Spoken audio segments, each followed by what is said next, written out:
بسم اللہ الرحمن الرحیم۔ السلام علیکم ورحمۃ اللہ۔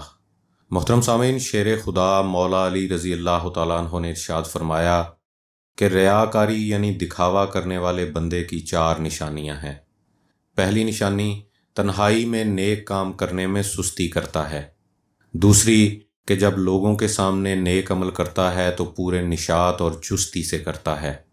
تیسری نشانی یہ کہ جس کام پر لوگ تعریف کریں اس کو اور زیادہ کرتا ہے۔ چوتھی نشانی یہ کہ جس عمل پر اس کی برائی کی جائے اس کو کم کر دیتا ہے۔ ریاکاری شرک اصغر کس طرح ہے تو حضور نبی کریم صلی اللہ علیہ وآلہ وسلم نے ارشاد فرمایا کہ لوگوں، مجھے تمہارے سلسلہ میں بڑا خوف شرک اصغر کا ہے۔ تو صحابہ رضی اللہ تعالیٰ عنہم نے عرض کیا کہ حضور شرک اصغر کیا ہے؟ تو آپ صلی اللہ علیہ وآلہ وسلم نے فرمایا کہ ریاکاری۔ سامعین، ریاکاروں سے قیامت میں یہ کہا جائے گا کہ جاؤ، جن کے لیے دنیا میں تم نے اعمال کیے تھے، اگر ان کے پاس دینے کو کچھ ہو تو انہی سے اپنے اعمال کا بدلہ لے لو۔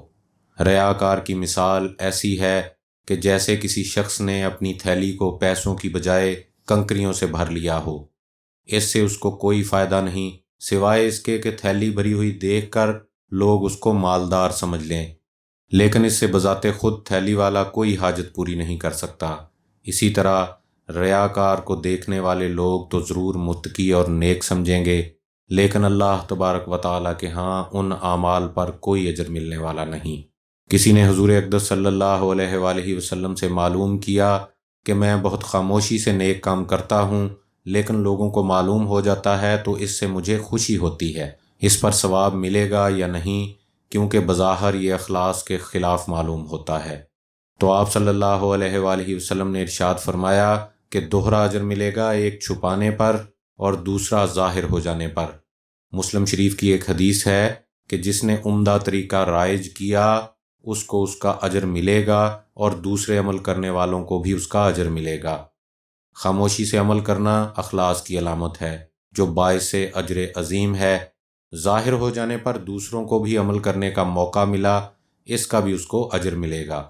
البتہ اس بات کی خواہش یا کوشش کرنا کہ میرا عمل لوگوں پر ظاہر ہو جائے، یقیناً یہ اخلاص کے خلاف ہے۔ ایک بزرگ سے کسی نے معلوم کیا کہ مخلص کون ہے، تو فرمایا کہ مخلص وہ بندہ ہے جو اپنی نیکیوں کو بھی اس طرح چھپائے جس طرح برائیوں کو چھپاتا ہے۔ عرض کیا کہ اخلاص کی غایت کیا ہے؟ فرمایا کہ تو لوگوں کی جانب سے کی جانے والی تعریف کو پسند نہ کرے۔ ایک بزرگ نے فرمایا کہ اخلاص سیکھنا ہے تو چرواہے سے سیکھو، کہ چرواہا جب اپنی بکریوں کے پاس نماز پڑھتا ہے تو اس کو خیال تک بھی نہیں آتا کہ بکریاں میری تعریف کریں گی یا اس عمل کو پسند کریں گی۔ اسی طرح عمل کرنے والے کو چاہیے کہ وہ لوگوں کی تعریف اور برائی سے بے نیاز ہو کر اللہ کی عبادت کرے۔ سامعین، اللہ تبارک و تعالی ہمیں ہر عمل اخلاص کے ساتھ کرنے کی توفیق عطا فرمائے۔ السلام علیکم ورحمۃ اللہ۔